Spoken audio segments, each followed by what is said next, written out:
Bismillahirrahmanirrahim. Today we will have a discussion on some further aspects of process costing system and the use of various concepts in preparation of cost of production report. When there are multiple departments in an organization, for example, there is cutting department, there is stitching department, there is finishing department. When we get cost from cutting department to the stitching department, the cost which was transferred in the last month or a previous period can be different from the cost which has been transferred in current period. It means prior department's cost can be different from period to period, from month to month. When we have two different costs, different cost of opening inventory and different per unit cost of current period inventory. So how would we treat those costs? We will average them out. We will have work in process opening inventory cost and we will add current month's inventory costs. It means how much units we have received from prior department in current period.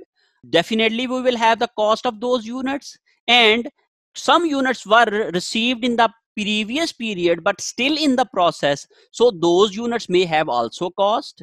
So we will add up those two costs and grouped them and average them as a separate group for the allocation of product cost in a particular department. For the calculation of per unit cost, we will average out each cost element. We will average prior department cost, we will average material cost, we will average FOH cost. And why we average that? When we have opening inventories, we have average cost in average method. We have another method, that is first in first out method, in which we do not combine the previous inventory with the current period inventory, and we calculate separate cost for the first units which were received in last period but transferred or carried on in the next period. We will calculate separate cost for that in first out method, and current period or current month's units cost will be calculated separately in first out method.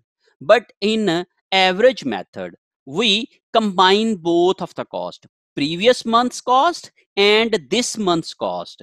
In this way, if we have different costs in each period, we will average them out and calculate a new average in next period or the current month which we are going to calculate per unit cost. So in this way, we can treat prior departments different costs per unit in while preparing our cost of production report by using weighted average method of costing.